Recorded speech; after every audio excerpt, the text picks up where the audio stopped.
Well, hello and how are you? Hey, friends. Welcome to the Shen Show. I am your host, Shenandoah coming to you live right here in St. Charles, Missouri. Hey, this here is a wonderful, wonderful day. It's Tuesday, October the 11th, 2022. Don't have no birthday shout outs to do today, but we sure do have some fans. That's right. Doug Bell, a.k.a. Steve Clary, Shenandoah Hefner Ashby, Bill Rogers, Martin Kelly, a.k.a. Smiley, Kimberly Dodd Little, a.k.a. Ducky, Lori Moore, a.k.a. Lori Taylor, a.k.a. Thumper, and Sweet Sunny Day Girl, a.k.a. Rachel.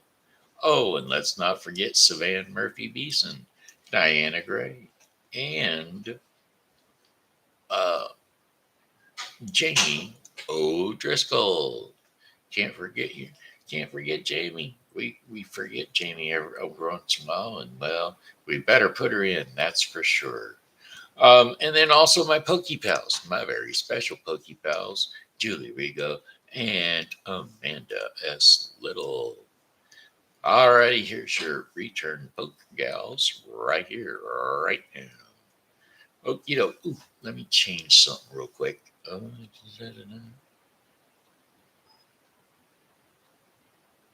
Wake up, comma,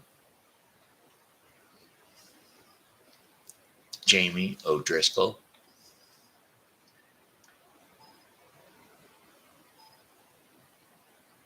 Cut that, paste that,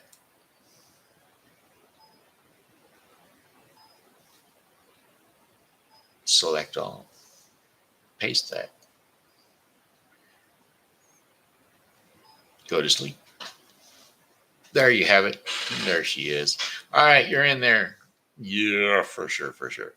Okie dokie. Hey, weather forecast coming up for you right here, right now. St. Charles area. We had a fairly nice day today. Not too shabby. It rained. Yes, yes, indeed, it rained. And Lord knows we needed it. High temperature today is 72 degrees. And by the way, it's about 72 degrees out there right now. Uh-oh. I don't like that. No, that's working fine. There, finally. I was beginning to wonder. Computer's running slow. Sorry, folks, bear with me. These are little mishaps that happen. Yup, I'm telling you. It's a mishap that happened. Okay, we'll just try something else. We'll just shut that one down and go to this one. There you have it. It worked faster that way. We'll bypass that slow action. We get some fast action stuff. Yes, sir, we sure will. Okay, considerable cloudiness overnight, occasional rain showers after midnight. Low temperatures around 65 degrees Fahrenheit with winds south at 10 to 15 miles per hour. Chances of rain 40%. And then for tomorrow, Wednesday, October the 12th, overcast skies with rain showers at times. High temperatures near 71 degrees Fahrenheit, winds west to southwest at 10 to 15 miles per hour. Chances of rain 60%. So we're going to have a little rain tomorrow too, which is a good thing for me and for you. Keeps that grass nice and green for sure, for sure. Few clouds overnight, low temperatures of 46 degrees Fahrenheit, winds west at 5 to 10 miles per hour. And then for Thursday, October the 13th, we're going to have mostly sunny skies, high temperatures of 66 degrees Fahrenheit. Winds will be west to northwest at about 15 to 25 miles per hour. Yep, and higher wind gusts are possible. Some clouds early will give way to generally clear conditions overnight. Low temperatures of 39 degrees Fahrenheit. Winds will be west at 5 to 10 miles per hour. And then for Friday, October the 14th, except for a few afternoon clouds, mainly sunny. High temperatures of 68 degrees Fahrenheit. Winds will be west to southwest at 10 to 20 miles per hour. Partly cloudy skies overnight, early, and then, well, let's see, partly cloudy skies early, and then will become overcast later during the night. Low temperatures of 52 degrees Fahrenheit. Winds south to southwest at 5 to 10 miles per hour. And then for our fifth and final day of our 5 day forecast, Saturday, October the 15th, considerable cloudiness, high temperatures of 72 degrees Fahrenheit. Winds will be west at 10 to 15 miles per hour. Few clouds from time to time overnight, low temperatures around 40 degrees Fahrenheit. Winds light and variable north to northwest at 6 miles per hour. You know what? That was only 4 of the 5 days that we should be reporting. So we'll catch up with Sunday, October the 16th. Yeah, Sunday, the October the 16th, mostly sunny skies. High temperatures around 66 degrees Fahrenheit.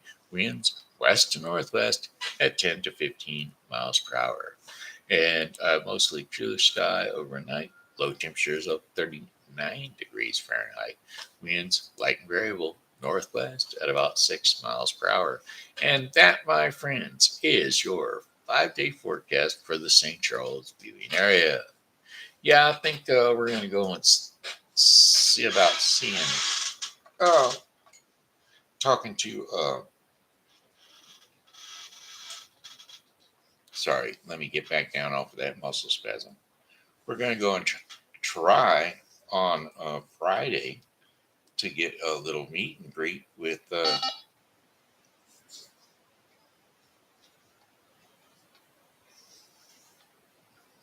sorry, still, like I said, coming down off a spasm. Uh, Brandy, that's right, Brandy, Georgia. We're going to try to get a little meet and greet with her on Friday, see how it goes. By the time I get out of my wheelchair clinic, it should be probably just about the time she gets off of work. And seeing as how I'll be running past the uh, uh, uh, uh, uh, Chesterfield area anyway, we might stop off over at Chesterfield Mall at the Chick-fil-A and catch us a little late supper or early dinner, whatever you want to call it, and have a little meet and greet and see how things go. All right. Sounds like a plan. I probably should throw a shout out to her. Well, I just made mention of you today. I sure did. All right. Anyway, let's kick off a song for me to sing. Let's see, what do we got going on here? We'll just do this one. Song lyrics in City of New Orleans. Water first.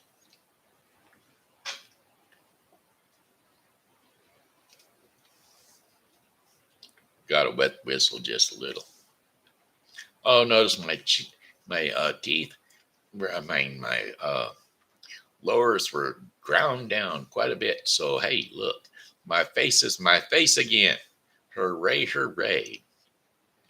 Riding on the city of New Orleans, Illinois Central, Monday morning rail. 15 cars and 15 restless riders, 3 conductors and 25 sacks of mail. All along the southbound Odyssey, the train pulls out of Kankakee, rolling along those houses and farmers and fields. Passing trains that have no names, freight yards full of old black men, and the graveyards of rusted automobiles. Good morning, America. How are you? Don't you know me? I'm your native son. I'm the train they call the city of New Orleans. And I'll be gone 500 miles before the day is done. Dealing cards with the old black men in the club car. Penny a point, ain't no one keeping score. They pass the brown bag that holds the bottle. Feel the wheels are rumbling beneath the floor, and the sounds of the Pullman porters, and the songs of the engineers. They ride their father's magic carpets made of steel. Mothers with their babes asleep are rocking to the gentle beat, and the rhythm of the rails is all they feel. Good morning, America, how are you? Say, don't you know me? I'm your native son. I'm the train they call the city of New Orleans, and I'll be gone 500 miles when the day is done. Well, nighttime on the city of New Orleans, changing cars in Memphis, Tennessee. Halfway home, we'll be there by morning. Through the Mississippi darkness, rolling down to the sea. But all the towns and people seem to fade away like a bad dream, and the steel rails still ain't heard the news. The conductor sings his song again, the passengers will refrain. This train's got those disappointing railroad blues. Good morning, America, how are you? Say, don't you know me? I'm your native son. I'm the train they call the city of New Orleans. And I'll be gone 500 miles when the day is done. Yeah, I'll be gone 500 miles when the day is done. Let's see what else. We got another one going. Um, what do we got? What's the other one? Another train song. Song lyrics: Folsom Prison Blues. Yeah. That's the one. Guess we'll do it up this way. Well, I hear that train a coming. It's coming around that bend. I ain't seen the sunshine since I don't know when, but I'm stuck in Folsom Prison, and time keeps dragging on. But that train keeps a rolling on down to San Antonio. Well, when I was just a baby, my mama told me, son, always be a good boy. Don't ever play with guns. But I shot a man in Reno just to watch him die. And when I hear that whistle blowing, I hang my head and cry. I bet there are some rich folks eating in fancy cars. They're probably drinking coffee and smoking big cigars. Well, I know I had it coming. I know I can't be free.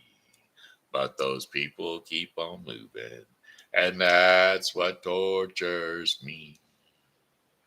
Well, if they freed me tomorrow from these prison walls, and if that railroad train was mine, I'd bet I'd move it on down the line, far from Folsom Prison. That's where I'd want to stay, because I heard that train rolling, and it goes and goes away. I hear that train a coming, it's rolling round the bend. I ain't seen the sunshine since I don't know when. I'm stuck in Folsom Prison, and time keeps dragging on. But that train keeps on rolling on down to San Antonio. Yes, that train keeps a rolling on down to San Antonio.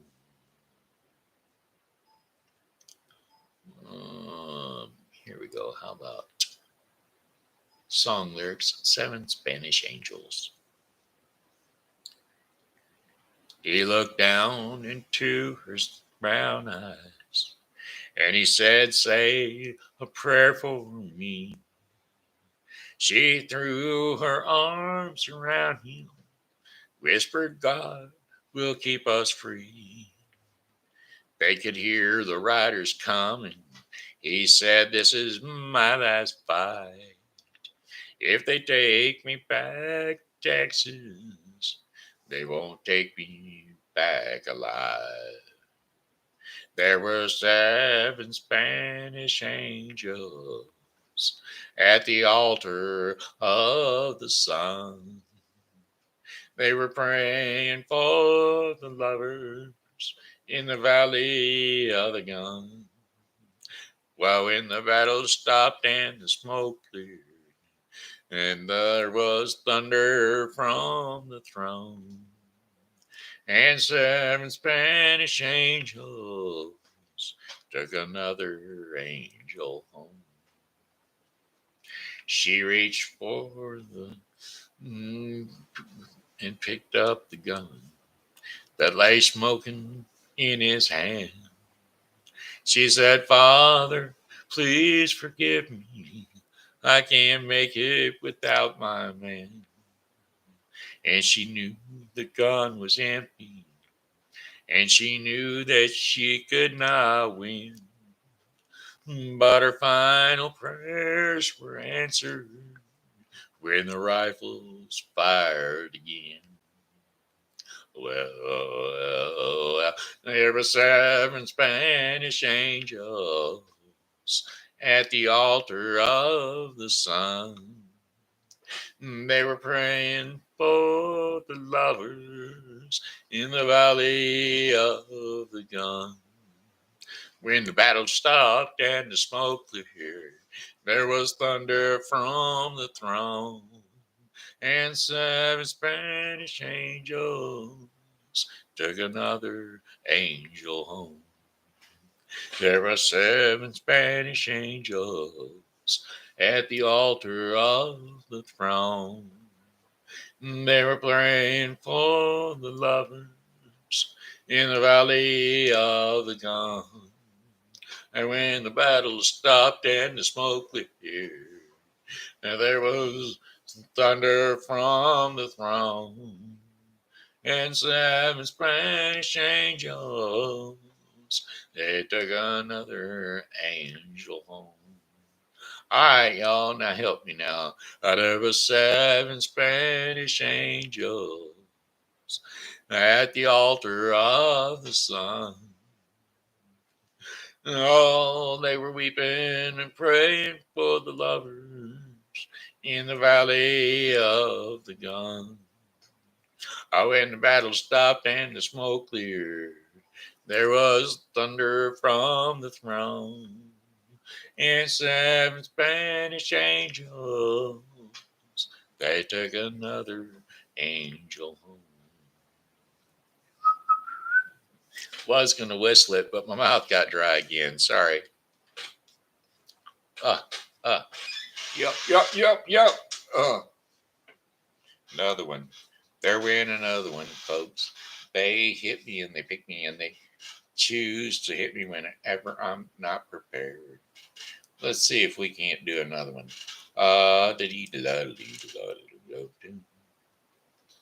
Let me take a little sip of the cider.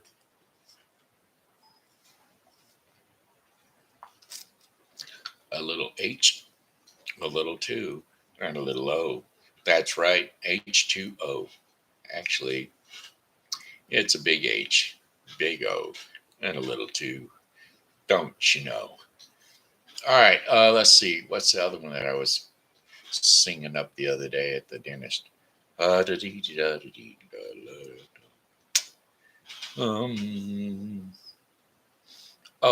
we go.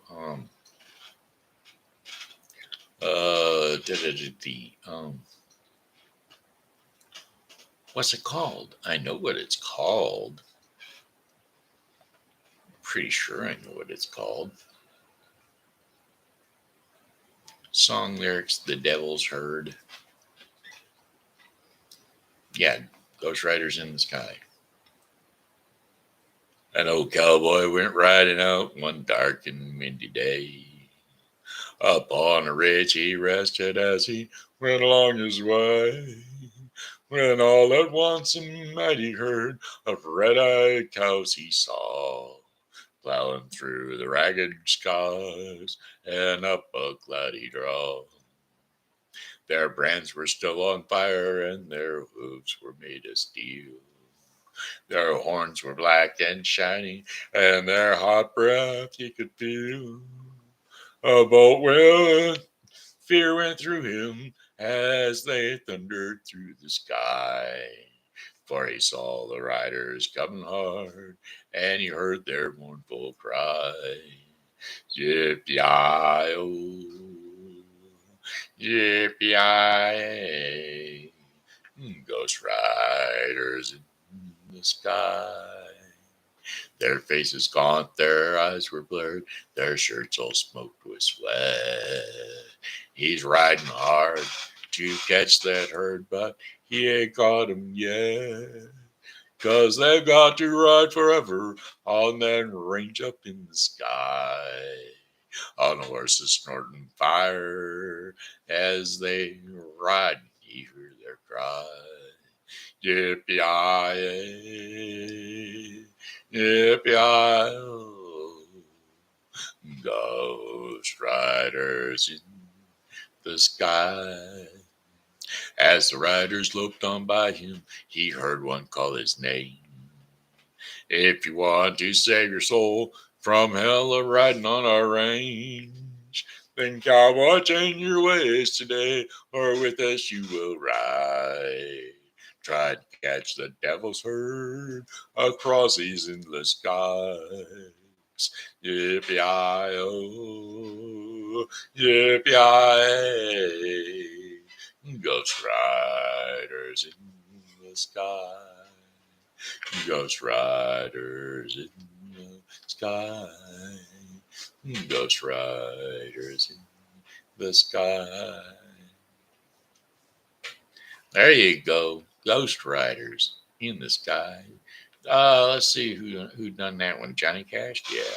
Johnny Cash. Oh, all right. How about one more? We're going to do one more. It's all about this. Almighty. You got to have the almighty faith. That's right. You got to have faith.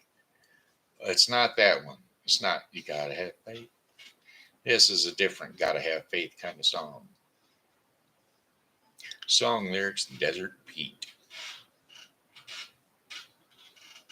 Well, I was traveling west of Buckskin on my way to a cattle run, across a little cactus desert under a hot blistering sun. Well, I was thirsty down to my toenails and stopped to rest me on a stump. But I tell you, I just couldn't believe it when I saw that water pump. Well, I took it to be a mirage at first. It'll fool a thirsty man. And then I saw a note stuck there in a baking powder can. This pump is old, the note began, but she works, so give her a try. I put a new sucking washer in her, and you might find the leather dry. You've got to prime the pump, you must have faith and believe. You must give of yourself before you're worthy to receive. Drink all the water you can hold. Cool your feet, wash your face, leave the bottle full for others. Thank God the desert beat. Yeah, you'll have to prime the pump. Work that handle like there's a fire. Under that rock over there, you'll find some water I left in a bitters jar. Now there's just enough to prime it with, so don't you go drinking first. You just pour it in, pump like mad, and buddy, you'll quench your thirst. Well, you've got to prime the pump. You must have faith and believe. You must give of yourself before you're worthy to receive. Drink all the water you can hold. Wash your face, cool your feet. Leave the bottle full for others. Thank you, godly desert Pete. Well, I found that jar, and I tell you, nothing ever looked prettier to my eyes. And I was powerful tempted to drink it, 'cause, well, that pump looked mighty dry. But the note went on, have faith, my friend. There's water down below. You've got to give until you get, and I'm one who ought to know. So I poured in that jar and I started to pump, and I heard that bubbly, beautiful sound of water bubbling, splashing up out of that hole in the ground. Well, I took off my shoes and I drunk my fill of that cool, refreshing treat. And then I thanked the Lord, and I thanked that pump, and I thanked old Desert Pete. So you've got to prime the pump, you must have faith and believe. You must give of yourself before you're worthy to receive. Drink all the water you can hold. Wash your face, cool your feet. Leave the bottle full for others. Thank you, God, in the desert Pete. Drink all the water you can hold. Wash your face, cool your feet. Leave the bottle full for others. Thank you, God, in the desert Pete. All right, there you go. Hey, we got to get them out there every once in a while, don't we? God love you. So do I. Hey, hey, hey. All right, hey kids. Looks like it's time for TV, Grandpa. Hey, that's right. TV story time with Grandpa Shen. That's right. That guy on the TV. Yep, the guy on the TV. That's me. That's what my grandson Oliver calls me. That guy on the TV. That's me. What are we gonna do here? It's story time, so we're just gonna pick up with a good short story again, again, with a short story again. Well, every time I try to pull up one of those, it kind of does weird ones. So, do do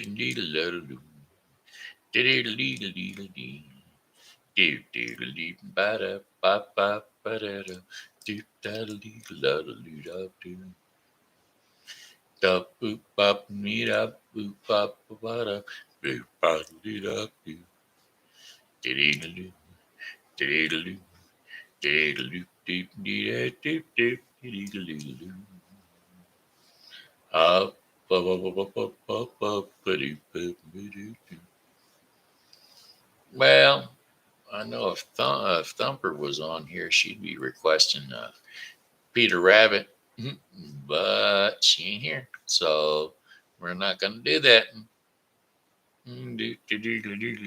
I used to put out a little note, little thingy on Messenger and said, hey, we're doing this one, or I'm getting ready to do the show, but got a lot of complaints. Well, no, it wasn't really complaints. It was like too many people said, yeah, I don't want to be on the list. So I took everybody off the list. That's all there was.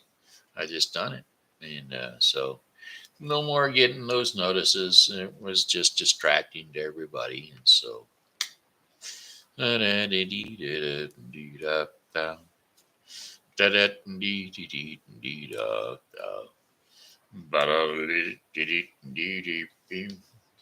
I guess if let's see, um, Lisa Foster was on here, she would be saying the Emperor's New Clothes. Just well, that there is a good story. It's a longer one, but it's a good story, and especially a few years ago when they were pulling the wool over our eyes with the old uh, COVID thing going on. That was a good story, and definitely, it still does. Oh, you. I wonder about this one. It's called. Let's try this. The one I really want to do, if I can find it. It's a bunch of Brothers Grimm, but it's one of the ones that I wanted to do if I can find it. Um, it's Cinderella, I guess it could be Cinderella. They've got a bunch of them, and I don't know if they're all.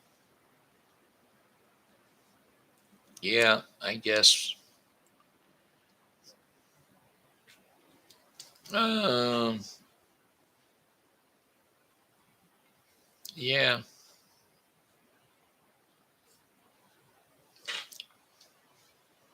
yeah, we'll do Cinderella. I was going to do a different one, but we'll do Cinderella instead.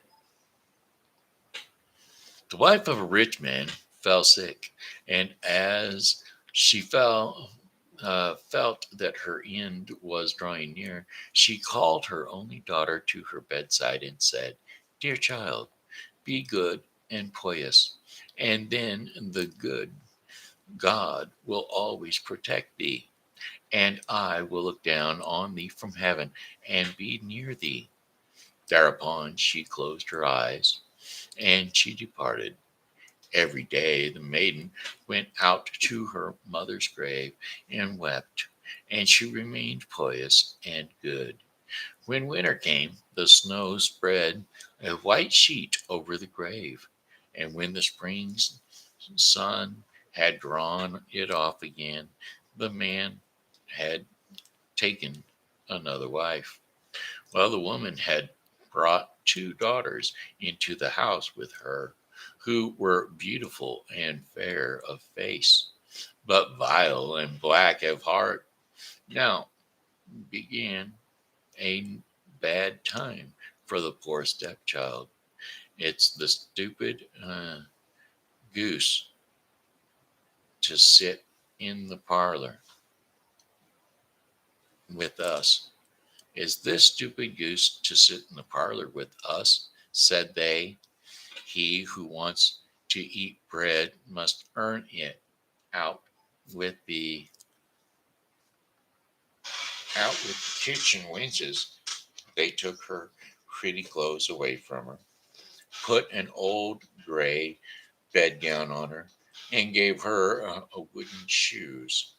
Just look at the proud princess now, how decked out she is, they cried and they laughed, and they led her into the kitchen. There she had to do hard work from morning till night. Get up before daybreak, carry water, light fires, cook, and wash. Besides this, the sisters did her every imaginary injury. They mocked her and impeded her peas with her peas and lentils into the ashes, so that she was forced to sit and pick them out again.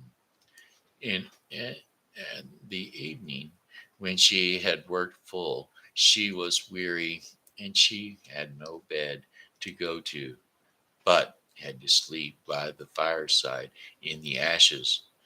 And as on that account, she always looked dusty and dirty. They called her Cinderella.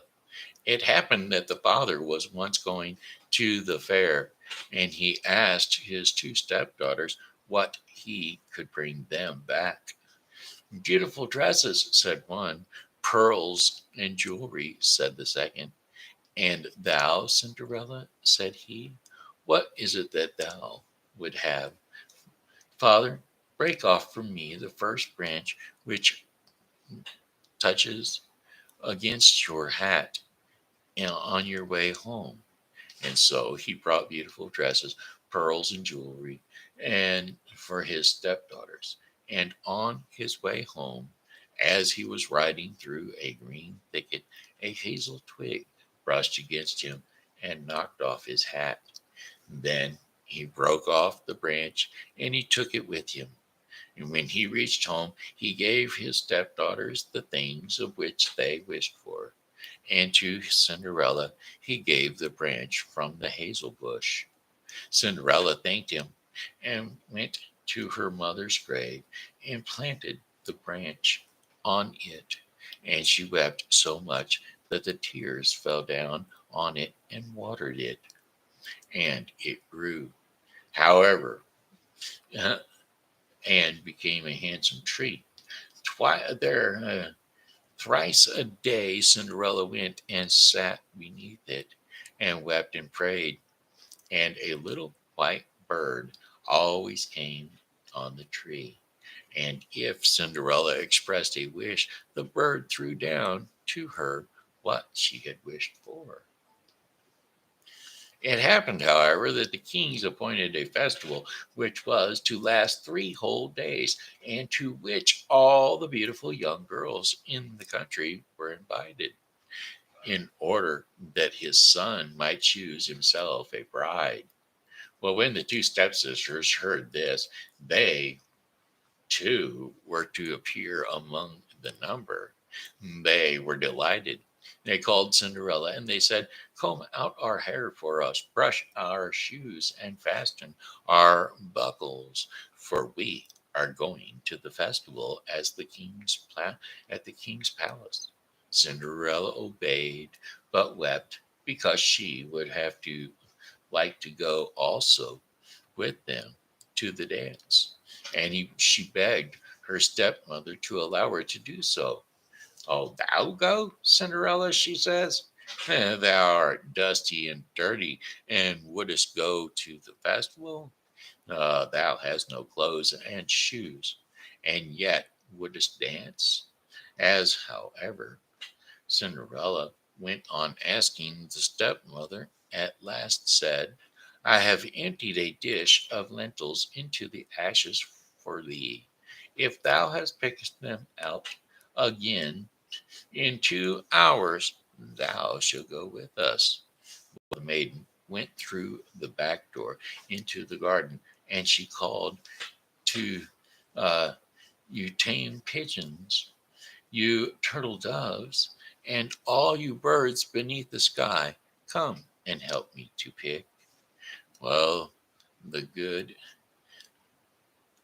the good into the pot, and the bad into the crop." So the birds got to eat what were bad.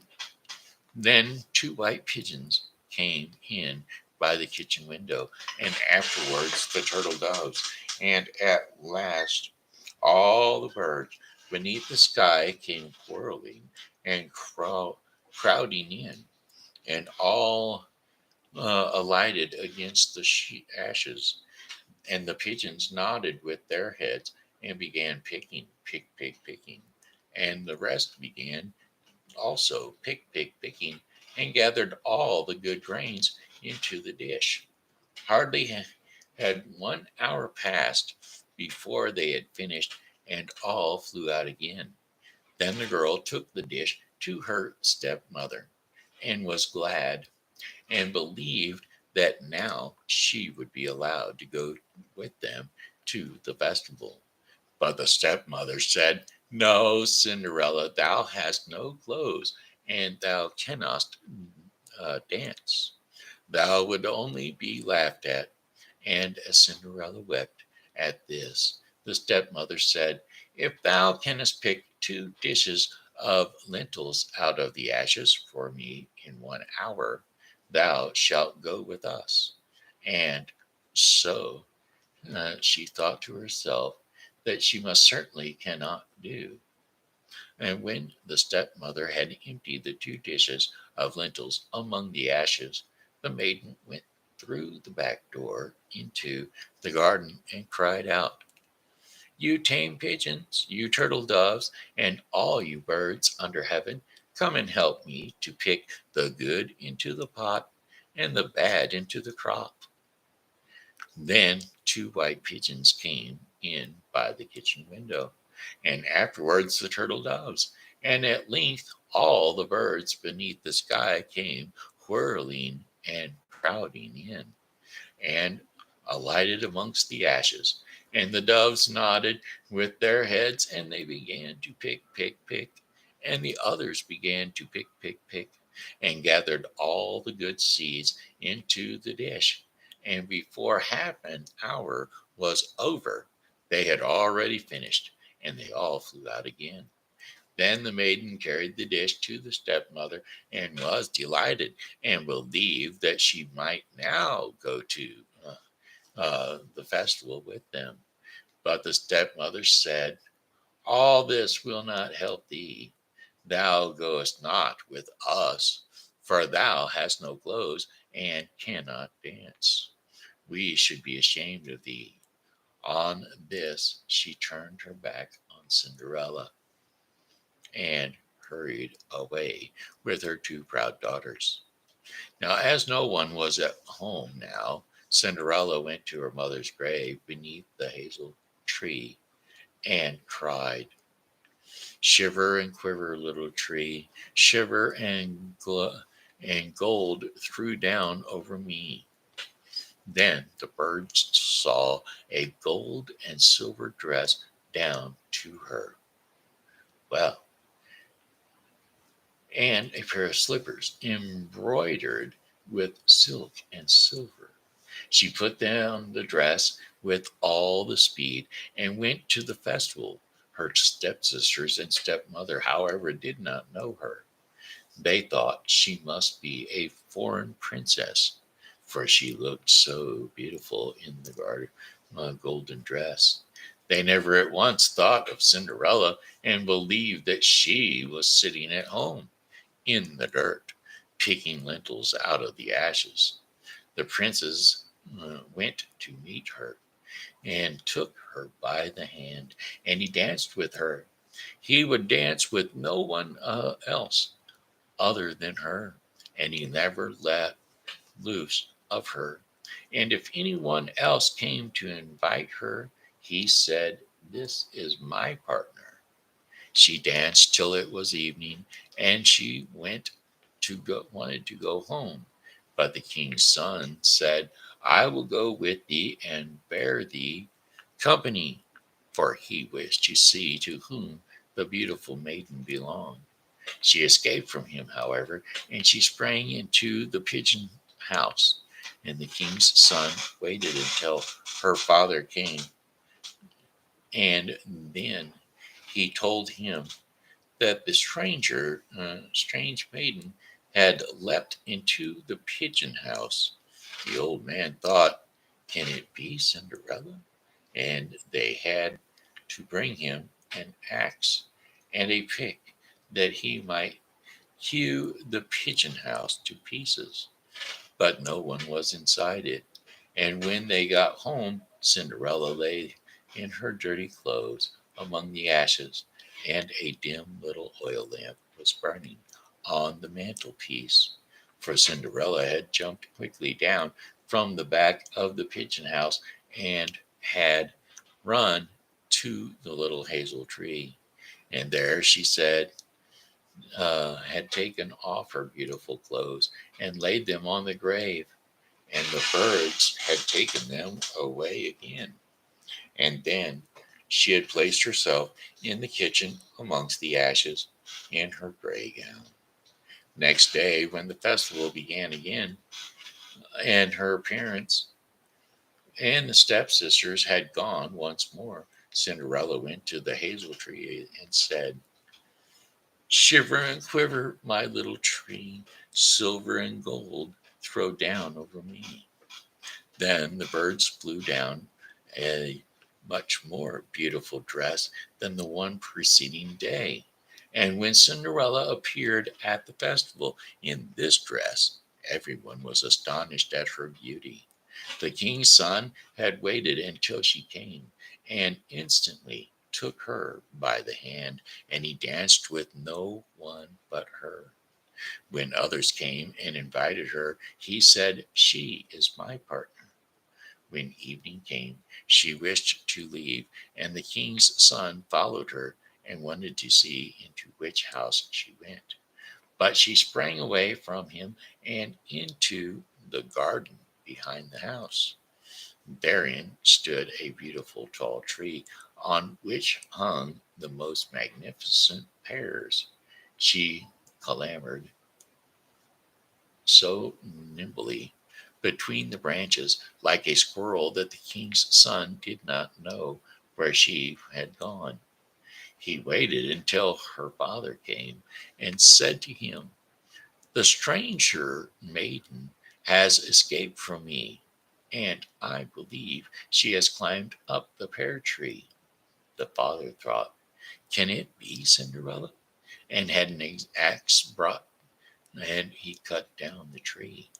But no one was on it, and when they got into the kitchen, Cinderella lay there amongst the ashes as usual, for she had jumped down on the other side of the tree and had taken the beautiful dress to the birds on the little hazel tree and put her on her gray gown.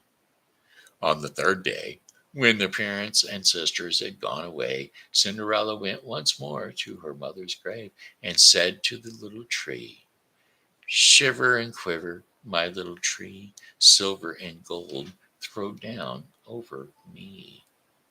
And now the birds threw down to her a dress which was more splendid and magnificent than any she had yet had, and the slippers were golden.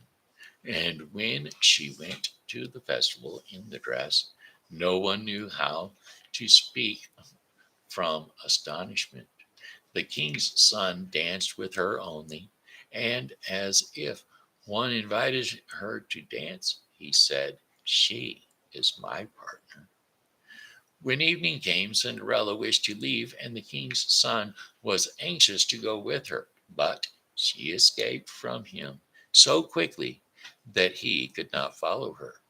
The king's son had, however, used a stratagem and had caused the whole staircase to be smeared with pitch, and there, when she ran down, had the maiden's left slipper remained sticking. Well, the king's son picked it up, and it was small and dainty, and all of gold. Next morning he went with it to the father, and said to him, "No one shall be my wife but she whose foot this golden slipper fits." And then there were the two stepsisters. They were glad, for they had pretty feet. The eldest went with the shoe first into her room and wanted to try it on, and her mother stood by, but she could not get her big toe into it, and the shoe was too small for her. Then her mother gave her a knife and said, "Cut the toe off, and when thou art clean, thou will have no more need to go on foot." Well, the maiden cut the toe of her toe off and forced her foot into the shoe, swollen with pain, and went out to the king's son. Then he took her on his horse as bride and rode away with her. There were, however, obliged to pass the grave, and there on the hazel tree sat the two pigeons and cried, turn and peep, there's blood within the shoe. The shoe is too small for her, the true bride awaits for you." Well, then he looked at the foot, and he saw how the blood was streaming from it. He turned his horse round and took the false bride home again, and said she was not the true one, and that the other sister was to put the shoe on. Then this one went into her chamber, and she got her toes safely into the shoe, but her heel was too large.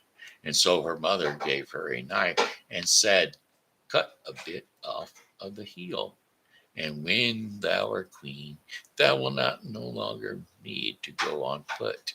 Well, the maiden cut off her heel, forced her foot into the shoe, and swallowed the pain, and went out to the king's son. He took her on his horse as his bride, and he rode away with her. But when they passed the hazel tree, two little pigeons sat on it, and they cried, turn and peep, there's blood within the shoe. The shoe, it is too small for her. The true bride awaits for you.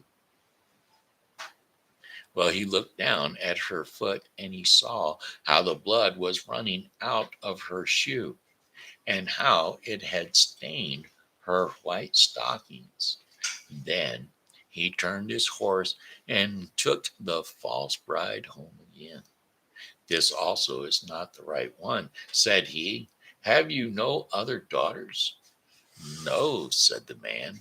There is still a little stunned kitchen wench, which is my late wife's, left behind, but she cannot possibly be the bride.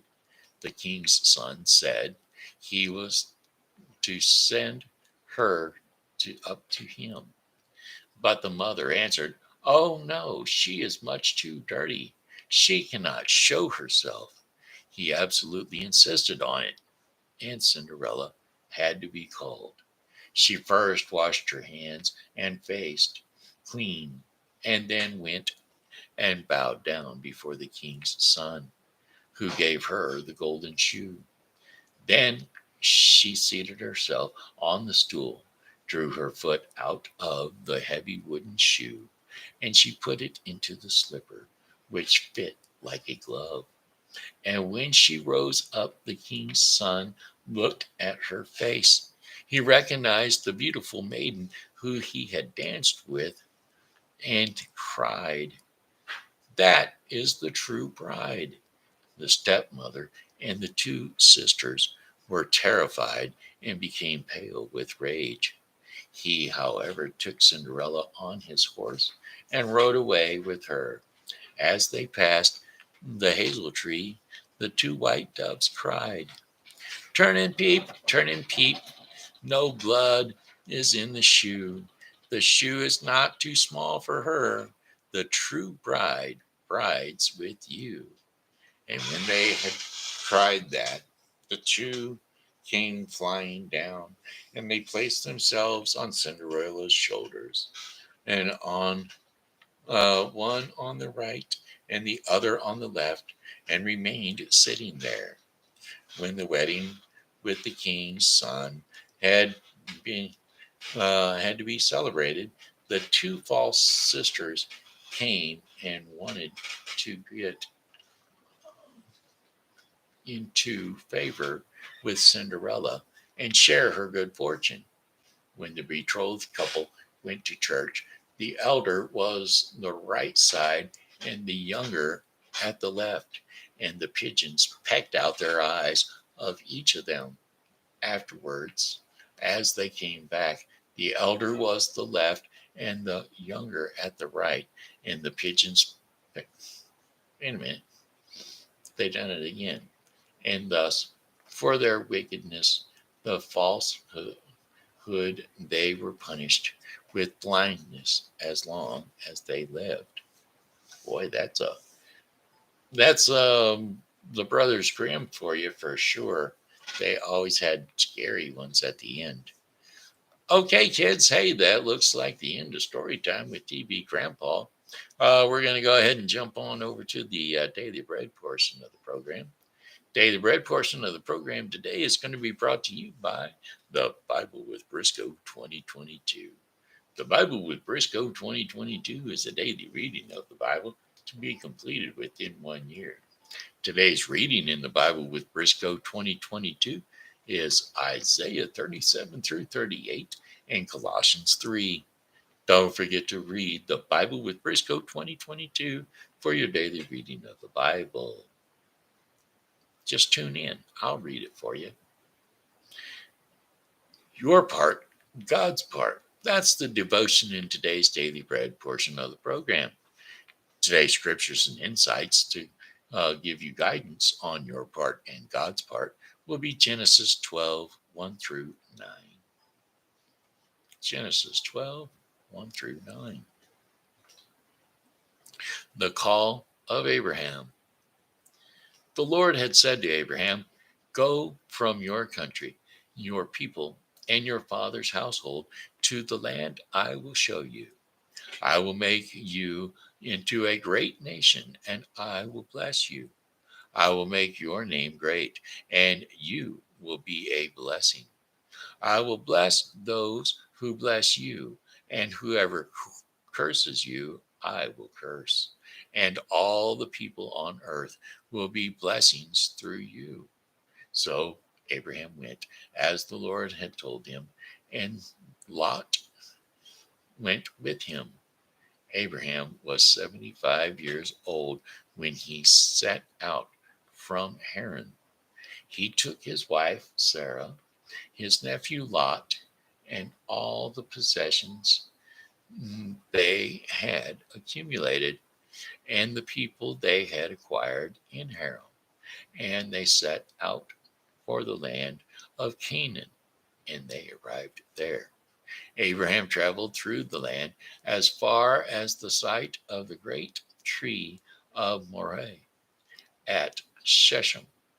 At the time, the Canaanites were in the land. The Lord appeared to Abraham, and he said, "To your offspring I will give this land." So he built an altar there by the Lord, or to the Lord, who had appeared to him. And from there he went on toward the hills east of Bethel and pitched his tent, with Bethel on the west and Ai on the east. There he built an altar to the Lord and called on the name of the Lord. Then Abraham set out and continued toward Negev. So, your part and God's part. God says what to do, and you should do it. And if you don't do it, well, you're risking a chance there, folks, because God knows what you need, and God can bless you completely and totally.